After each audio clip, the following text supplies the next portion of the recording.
ध्येयं सदा परिभवघनमभीष्टदोहम् तीर्थास्पदं शिवविरञ्चिनुतं शरण्यम् भृत्यहारतिहं प्रणतपालभवाब्धिपोतं वन्दे महापुरुष ते चरणारविन्दम्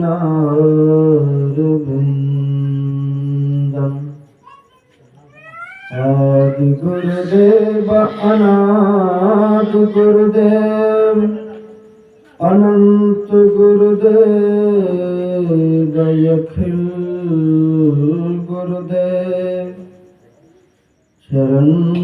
गुरुदेव शरण गुरुदेव श्री गुरु महाराज चरणारविंद नमो नमस्ते।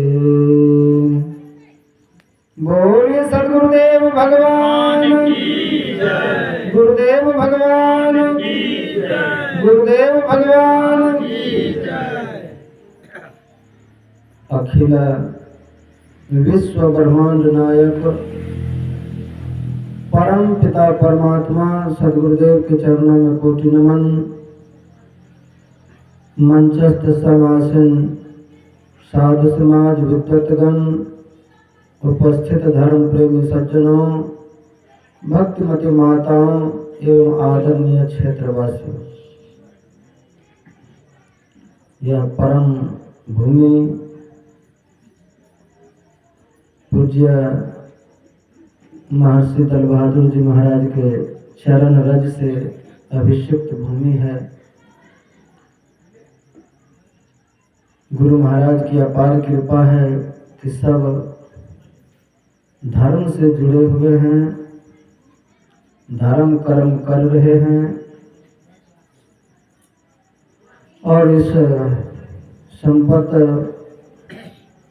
बाबू के घर में उनके सुपुत्र कमल जी के नतनी हुई है और संपत लाल बाबू पर नाना बने और उस बच्ची का नाम दृष्टि है, जिसके निमित्त से यह संत समागम हरि कथा का शुभ संयोग बना है। हम लोग बड़े बड़भागी हैं। भगवान श्री कृष्ण गीता में कहते हैं कि श्रीमतां सुचिनां श्रीमतां गेहे योग भ्रष्टो भी जाए।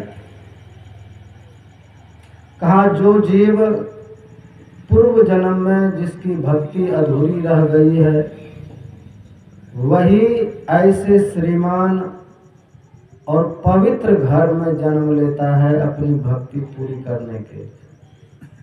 भगवान श्री कृष्ण कहते हैं कि जन्मना जायते शूद्रः संस्कारात् भवेत् द्विजः वेद पाठात् भवेत् विप्रः ब्रह्म जानाति ब्रह्मण। कोई भी जीव जब जन्म लेता है संसार में तो कहा वो अज्ञानी होकर के जन्म लेता है। फिर उसको हम ज्ञान देते हैं, माँ का, पिता का, भाई का, परिवार का, अक्षर का, सब तरह से उसको ज्ञानी हम बनाते हैं, एक एक ज्ञान दे करके। तो हमारे सनातन धर्म में बालक जन्म लिया है, बालिका जन्म ली है, उसको हम कितना उच्च संस्कार दे सकते हैं। हमारे शास्त्रों में आया है कि माँ बाप बच्चे को जन्म देने से पूर्व इतना धर्मनिष्ठ हो जाएं, इतना खान पान सुधार लें कि जो बालक जन्म ले वह अवश्य ही भाग्यशाली और संस्कारवान जीव हो। पहले सुधरना पड़ेगा। हम बाहर में बच्चे को पढ़ा लिखा करके डिग्रियां तो दिला देते। भगवान शिव कहते हैं कि इस कलिकाल में ऐसे ऐसे बच्चे जन्म ले रहे हैं जिसको निशाचर कहा है भगवान शिव। भगवान शिव कहते हैं कि हे पार्वती, माँ नहीं मात पिता नहीं देवा,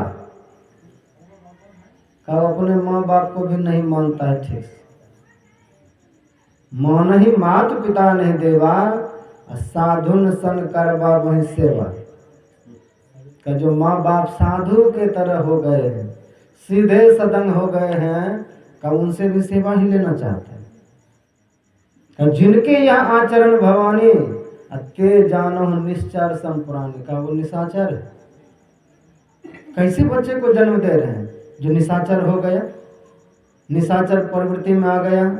आप जन्म दिए और आप ही को वो मानने के लिए तैयार नहीं है, आप ही की सेवा करने के लिए तैयार नहीं है। तो कहा ये सिर्फ कलयुग में ऐसा होता है, क्योंकि संस्कार को त्याग दिए। संस्कार विहीन संतान जन्म लेगा तो फिर वो संतान आपका नहीं रहेगा। तो जितना आप तपों में जीवन बनाएंगे, जितना तप करके ध्यान करके भक्ति करके हम संतान को जन्म देंगे, उतना ही शुद्ध, उतना ही वो सुचिनाम, उतना ही पवित्र बालक बालिका जन्म लेकर के हमारा नाम रोशन करेगा। सदगुरु महाराज की जय। ये जो संस्कार की बात आई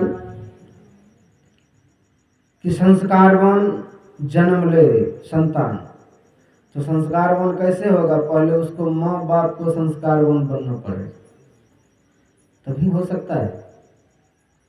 दो में से एक को अवश्य ही संस्कारवान बनना पड़ेगा। दोनों बन जाए तो और अधिक बात है। भागवत महापुराण में प्रसंग आता है कश्यप ऋषि। कश्यप ऋषि हैं, महान ऋषि हैं, और महान ऋषि होते हुए वो त्रिकाल संध्या करते हैं। सुबह शाम दोपहर अपना जीवन संध्या में बिताते हैं, भगवान का भजन खूब करते हैं। लेकिन उसकी जो एक पत्नी है, जिसको न समय का ज्ञान है, न श्रद्धा है, न शुचिता है, न पवित्रता है, कोई ध्यान नहीं है, तो ऋषि संध्या काल में ध्यान करने बैठे हैं और उसकी पत्नी आकर के उसको जगाया, महाराज जगिए। तो जब वो जगे हैं तो कहा, देवी अभी मैं संध्या काल में भजन कर रहा हूँ, और संध्या काल में भजन ही करना चाहिए, तुमने मुझे क्यों जगाया? कहा, पतिदेव आपसे कुछ मांगने आई। क्या? मुझे संतान चाहिए और अभी चाहिए, इसी समय। ये कैसा अन्याय बात है? अभी संतान को जन्म देने का समय है। देवी तुम्हें पता नहीं है कि यह कौन सा समय चल रहा है? यह दिन का अंत हो रहा है और रात्रि का प्रारंभ हो रहा है, और इस समय भगवान शिव अपने दूत भूत गण के साथ विचरण करता है संसार में। और जिस व्यक्ति को देख लेता है कि यह गृहस्थ पति पत्नी पुत्र उत्पन्न के कार्य कर रहा है, तो उसी के घर में अपना भूत भेज देता है, बालक रूप में जन्म ले लेता है, निशाचर बन जाता है। देवी बचो इन चीजों से। रहीम कवि लिखते हैं कि अर्ज गर्ज मौना नहीं, रहमन ये जन चार, ऋणिया राजा मांगता काम आतुरी ना। तो ये लोग किसी का मजबूरी नहीं समझता है। अगर किसी से ऋण लिए हैं तो वो आप पर जब मर्जी तब धावा बोलेगा, हमको चाहिए पैसा। राजा टैक्स लेने के लिए नहीं छोड़ेगा, मांगने वाला नहीं देखेगा कि आपको क्या दिक्कत है, क्या तकलीफ है, वो चंदा मांगेगा ही। और काम आतुरी नार का ये सब किसी का मजबूरी नहीं समझ पाते। वाकया वो ऋषि रहते हुए पत्नी को खूब समझाया कि देवी यह निशाचरी वृत्ति का काम है, संध्या काल में 4 काम किसी भी तरीका से नहीं करना चाहिए। चाहे संध्या काल में क्या नहीं करना चाहिए? का संध्या काल में कभी भी भोजन ग्रहण नहीं करना चाहिए।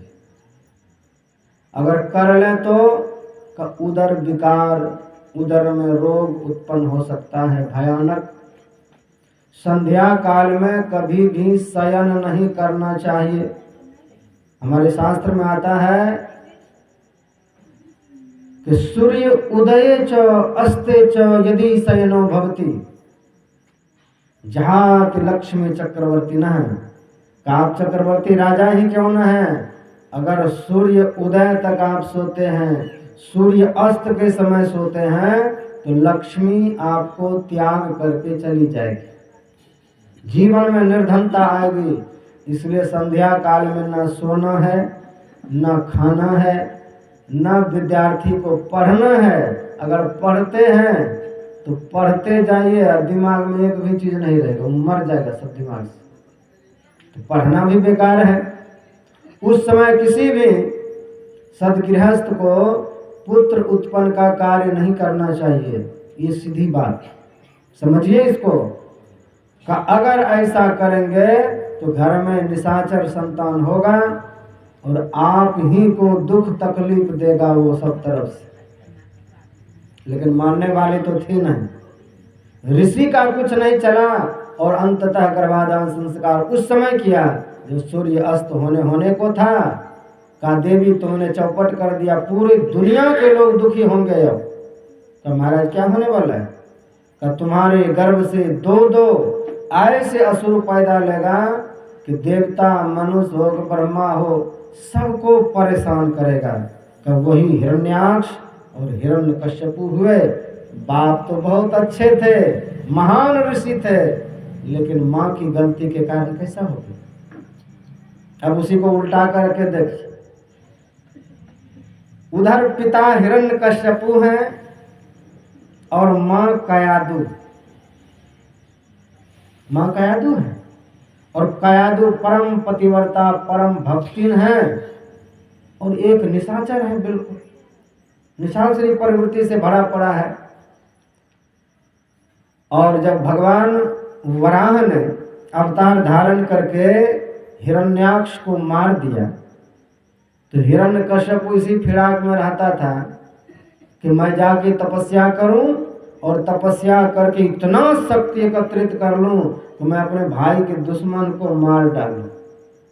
इसलिए हिरण्याक्ष की पत्नी को, अपने भवों को खूब समझाया, देखो मैं इसका बदला लेने के लिए जाने वाला हूं। माँ को समझाया, कयाधु को समझाया कि तुम लोग धैर्य धारण करो, मैं जा रहा हूं तपस्या करने के लिए, हजारों वर्ष भी लग सकता है, तुम लोग धैर्य से रहना, फिर मैं इसका बदला लूंगा उनसे, भगवान से, विष्णु से। तपस्या करने के लिए जाते हैं, लेकिन वहां एक पैर पर खड़ा होकर के पहाड़ पर ओम ब्रह्माय नमः कहते हैं, उसी समय एक तोता वहां आ जाता है और नारायण नारायण की रट लगाते हैं। तो भजन उसका भंगठ जाए, बिगड़ जाए, तो पत्थर लेकर के तोता को उड़ाते हैं। फिर तोता उड़ के आ जाते हैं और नारायण नारायण का रट लगाते हैं। तो सोचा कि आज का जो मेरा समय ठीक नहीं है, इसलिए घर लौट गए। घर जब लौटते हैं तो कयाधु कहती है कि पतिदेव आप कह रहे थे हजारों वर्ष लगेगा तपस्या करने में, और आप एक ही दिन में लौट के चले आए, तपस्या पूर्ण हो गया? कब पूर्ण नहीं हुआ, भंग कर दिया। किसने भंग किया? कहिए कि तोता वहां आके नारायण नारायण जपता था, तो नारायण शब्द मुंह से जो उच्चारण किया तो नारायण का तस्वीर, नारायण का चित्र भी उसके चित्र में आता था। जितना बार नारायण बोले उतना बार उसके मन से तमोगुण दूर हटता गया। तो कयाधु को लगा कि मेरे पतिदेव इतना बड़ा पापी है कि कभी भगवान नाम लेना नहीं चाहता है। आज ये स्वतः अपने मुख से बोल रहे हैं, तो दिन भर प्रयास करते रहे पतिदेव, ये तोता कैसे नारायण बोल सकता है, कथा छेड़ दे। फिर नहीं कहे हाँ ऐसे वो नारायण नारायण बोलते थे। फिर 2 मिनट के बाद फिर कहे हमको तो विश्वास नहीं है, तो तोता कैसे नारायण बोलेगा। तो दिन भर में सैकड़ों बार उनके मुख से जब नारायण नारायण निकले, तो नारायण शब्द के उच्चारण से उसके चित्त में उस दिन सतोगुण निवास हुआ। मन शांत स्थिर है। कयाधु विचार करती है कि आज अगर मैं पति से संयोग करूं तो मेरे घर में महान पुत्र उत्पन्न होगा। और वही हुआ। उसी रात्रि में कयाधु ने गर्भाधान संस्कार किया। ये संस्कार है, उत्तम संस्कार है, अच्छे संतान के लिए। मन को सतोगुणी में रह करके भगवान का स्मरण करके, क्योंकि आपके लिए, गृहस्थ के लिए काम बुरा नहीं है। आप अपने वंश की परंपरा को बढ़ाना चाहते हैं, आपके लिए यह धर्म है, क्योंकि धर्म के अनुकूल काम का सेवन कर रहे हैं, इसलिए यह मोक्षदायिनी काम है। अपने पूर्वज को बढ़ा रहे हैं, अपने परिवार को बढ़ा रहे हैं, तो ये बढ़ाना जरूरी है आपके लिए, तो आपके लिए बुरा नहीं है। इसलिए धर्म पूर्वक पहला जो संस्कार है, कौन सा जीव गर्भ में आए। मनु शत्रुपा को देखिए, मनु और शत्रुपा अपने जीवन में किसी चीज से उसको कमी थी, किसी चीज की कमी नहीं थी, लेकिन अगला जन्म जो मेरा होगा उसमें कैसा बेटा होना चाहिए उसी जन्म में उसने तय कर लिया।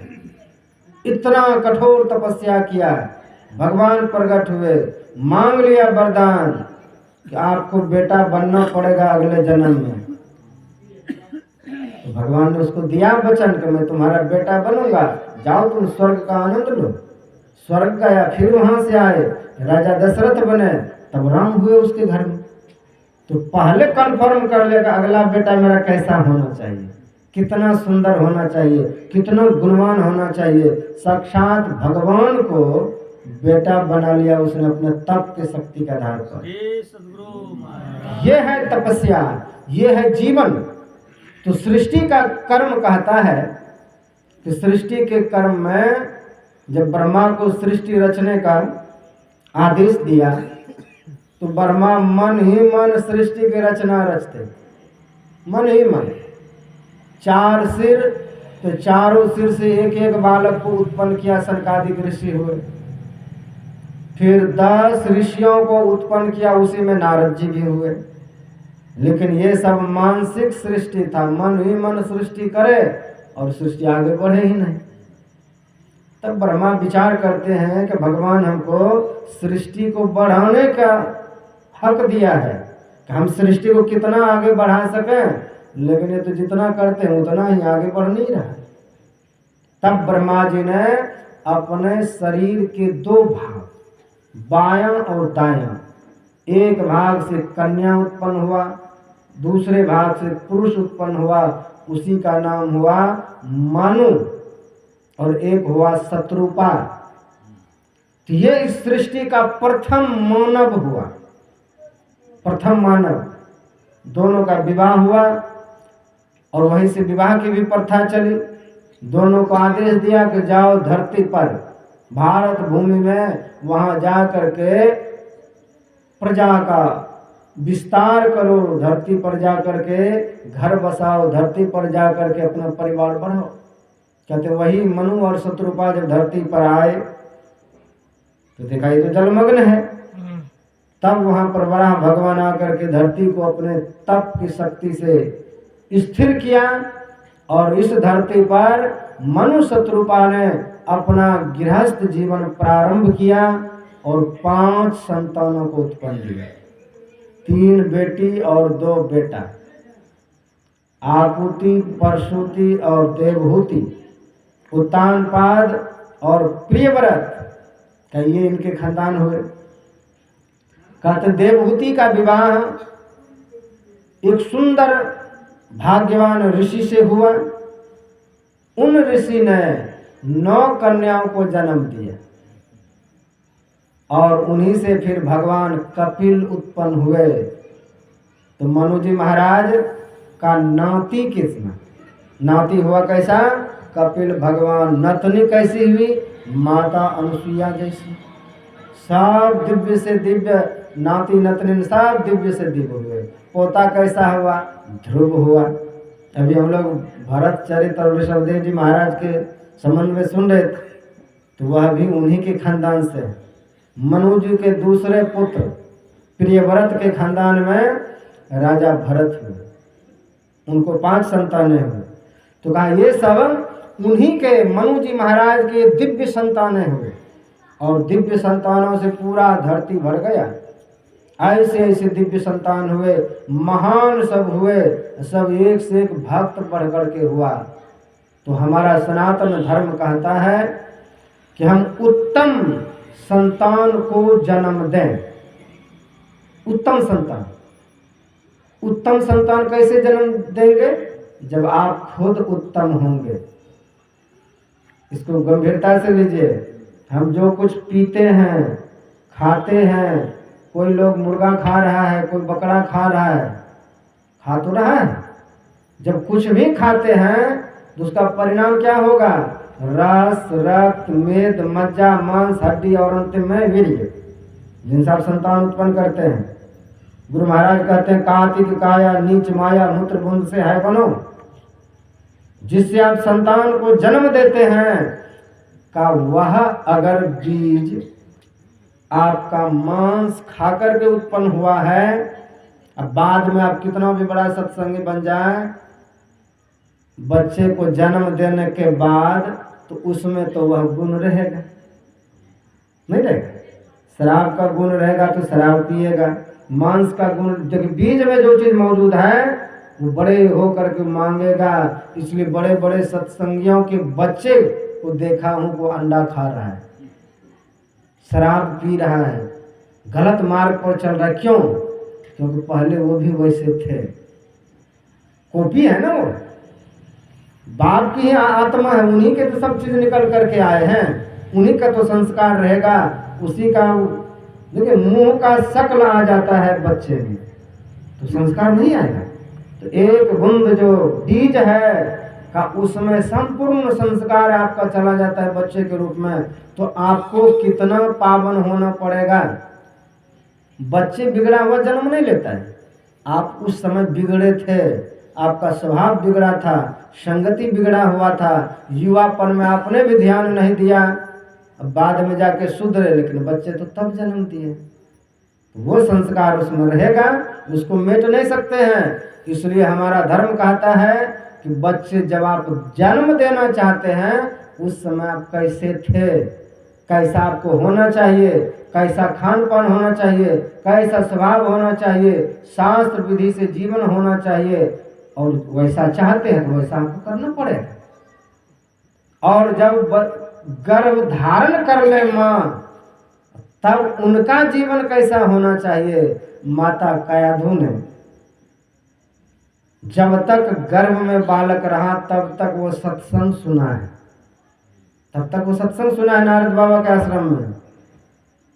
और जब प्रहलाद जी जन्म लिए, प्रहलाद जी के और भी 4 भाई हैं, उसका नाम तो नहीं जानते हैं कोई, क्योंकि वो भक्त थे ही नहीं।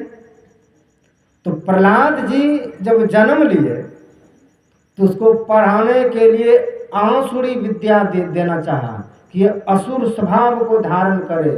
शुक्राचार्य का 2 बेटा थे, संडामर्क, वो गुरुकुल खोल के रखे थे कि वहाँ ऐसी ही विद्या दिया जाए। आसुरी विद्या कैसा होता है? आज भी देखते हैं संसार में असुर लोग आज भी उतना ही है जो अपने बच्चों को वही विद्या देता है, दूसरे की जमीन हड़प लो, दूसरे को बम से उड़ा दो, दूसरे की पत्नी और बच्चों को हड़प करके अपने धर्म में मिला लो। ये सब क्या क्या है? ये सब राक्षसी प्रवृत्ति अभी उतना ही है। अब प्रहलाद जी में वह देने का बहुत प्रयास किया। पढ़ करके जब आए प्रहलाद जी घर, तो उनके बाप गोद में लेकर के पूछते हैं हिरण्यकश्यपु कि बेटा क्या पढ़ के आए हो बताओ। तो प्रहलाद जी ने क्या बताए कि पिताजी यह संसार अंधकूप है, इस अंधकूप संसार में अंधा अंधे के पीछे चल करके जैसे गिर जाता है, का ऐसे जीव संसार में बार बार आवागमन के चक्र में पड़ रहा है। इसलिए विवेकवान बनिए और भगवान का भजन कीजिए। तो हिरण्यकश्यपु ने कहा भगवान तो मैं हूं, ये किसको भगवान मान रहा है। मास्टर को जाकर के खूब डांट लगाए तो तूने मेरे बेटे को क्या पढ़ाए हो, कौन सी विद्या दिए हो। तो मास्टर हाथ जोड़े कि मालिक साहब आपका बेटा जो पढ़ा है ना, वो पढ़ करके माँ के गर्भ से ही जन्म लिया, हम नहीं पढ़ाए। ये पढ़े पढ़ाए आपका बेटा जन्म लिया है, माँ के गर्भ में सब कुछ सीख करके आया है, इस पर हमारी कोई विद्या असर नहीं कर रहा है। ऋणम कृत्वा घृतम पिबेत, ये जो आसुरी विद्या वाला है कि संसार में सुख पूर्वक जीवो, यावत जीवे तो सुखम जीवे। ऐसे लोग हैं ये भी धरती पर कि जहां भी सरकारी जमीन देखा वहां पर कब्जा करना चाहता है। ऐसे असुर लोग हैं, चाहे वो सतयुग हो, द्वापर हो, त्रेता हो, कलयुग हो, ऐसे असुर लोग अभी भी प्रबल है पूरा देश में। यहाँ भी तो आग लगी थी नहीं, कैसे कैसे घटना घटी, कई असुर लोग सब जगह हैं। और ऐसे असुर लोग आसुरी विद्या पाकर के जन्म लेता है और संसार में असुर स्वभाव को प्रकट करता है भरपूर तरीका से, आसुरी विद्या से। तो मास्टर को डांटा, कहा आपके बच्चे को अच्छा से पढ़ाएंगे। फिर गया प्रहलाद पढ़ने के लिए स्कूल, तो वहाँ 6 महीने के भीतर में प्रहलाद ने जितना उसका साथी संगी था सबको अपना बना लिया, सबको अपना अपना ज्ञान दे दिया, अपने पक्ष में सबको ले लिया। अब फिर जब पढ़ करके घर आए हैं, पूछते हैं हिरण्यकश्यपु को बेटा बताओ अब क्या पढ़ के आए हो। कहा पिताजी मैं 9 बात सीख करके आया। कहा 9 बात क्या सीखे हो। कहा श्रवणम, सत्संग सुनना चाहिए, कीर्तनम, खूब कीर्तन करना चाहिए, वैष्णव स्मरण पाद सेवनम, अर्चनम वंदनम दास्यम साक्यम आत्मनिवेदनम। तब न दुश्मनी हुई कि ये 9 प्रकार की भक्ति मुझे बता रहा है, तब दुश्मन हो गया बाप ही उसका खुद। तो वैसे असुर खानदान में भक्त जन्म ले लिया और भक्त के यहाँ पर असुर पैदा ले लिया। क्यों? एक की गड़बड़ी से, इधर माँ गड़बड़ तो असुर पैदा लिया, उधर पिता गड़बड़ था, माँ भक्ति थी। माँ 9 महीने तक बच्चे को गर्भ में धारण करती है तो ज्यादा माँ का प्रभाव पड़ा और वह बालक महान बना, महान प्रहलाद बन गया। तो ऐसे संस्कार, संस्कार किसको कहते?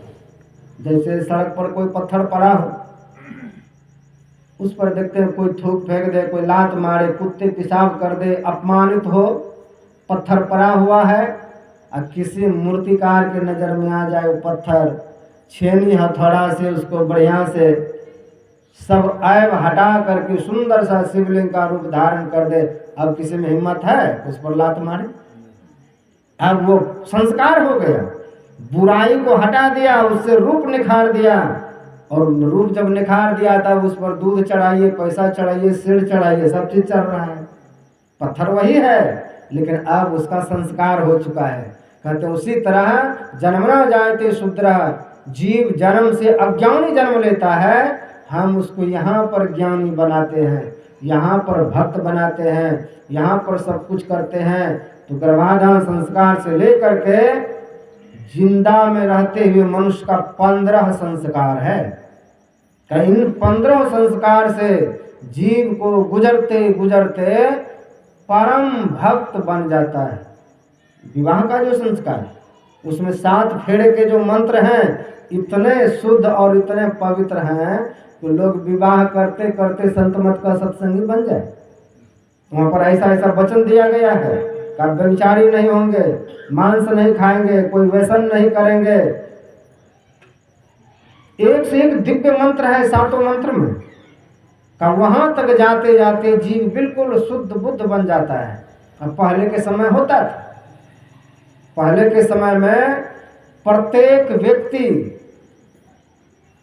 50 वर्ष के होते होते वो क्या हो जाते थे, वनप्रास्थ की ओर मुड़ जाते थे। 75 के होते होते सब सन्यासी बन जाते थे। तो सब ब्रह्मचारी होते थे और सब गृहस्थ होते थे, सब वनप्रास्थ में जाते थे और सब अंत में सन्यासी बन के सब भजन करते थे। और गांव के जितने बच्चे होते थे वही गुरुकुल, वही बूढ़ा जो सन्यासी बन गए सब बच्चे को हम पढ़ाते थे टोटल।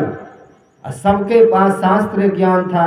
आज शास्त्र ज्ञान कहाँ रह गया है, कहाँ विधि रह गया, कहाँ निषेध रह गया है। कुछ भी खाओ कुछ भी पियो चल रहा है संसार में, भक्त भी कहला रहा है। तो जीवन में निशाचरी वृत्ति इसी कारण आ रहा है हमारे परिवार में, क्योंकि हम संस्कार को बिल्कुल तिलांजलि दे दिए हैं। संस्कार अगर अपना भूल गए, जीव को ज्ञानी नहीं बना पाए, सिर्फ डिग्री उसको दे करके विदेश भेज दिए, तो जहाँ भेजेंगे उधर का ही हो जाएगा, लौट के नहीं आ रहा है। आजकल का बच्चा देखते हैं, कोई बड़े बड़े लोग बड़े शान से कहते कि महाराज मैंने इतने बच्चे को पढ़ाया, कोई अमेरिका में चला गया, कोई कनाडा में है, कोई रूस में है, कोई जापान में है। आप मैं तो यही खाना पीना बस, हम बूढ़ा बूढ़ी है कैसे खा लेते हैं, को क्या फायदा। का बच्चे को जहाँ भेजे उसी का हो गया, जिधर भेजे उधर ही चला गया। अब लौट के भी देखने के लिए नहीं आते हैं। तो संतान इसलिए तो आपने जन्म नहीं दिए। इसलिए शिक्षा भी खूब, लेकिन दीक्षा भी देना जरूरी है। दीक्षा से नथी हुई शिक्षा रहेगी तो वह अपने संस्कार में लौट करके आएंगे, अपने आप को जानने का प्रयास करेगा कि मैं कौन हूँ। इसलिए पूज्य दल बहादुर जी महाराज कहते थे कि संसार जो है ये सर्वस्व नहीं है, क्या है, ये सहारा है। तो संसार को हम सर्वस्व मान करके इसी में डूब जाएं, कैसा नहीं है। संसार का सहारा लेकर के हमको आगे भी बढ़ना है, आगे के लिए भी सोचना है। भगवान शिव और माता सती जब हिमालय पर्वत पर वो टहलने के लिए आते थे, तो हिमालय राज और उसकी पत्नी, उसके मन में बड़ी प्रबल इच्छा होती थी कि मेरी भी बेटी ऐसी ही होती। उसकी इच्छा, कहते हैं पूर्व उसका जो चरित्र है, एक बार देवलोक में सनकादिक ऋषि आए सत्संग करने। वहां पर पितर की 3 कन्या, पितर की 3 बेटियां, वो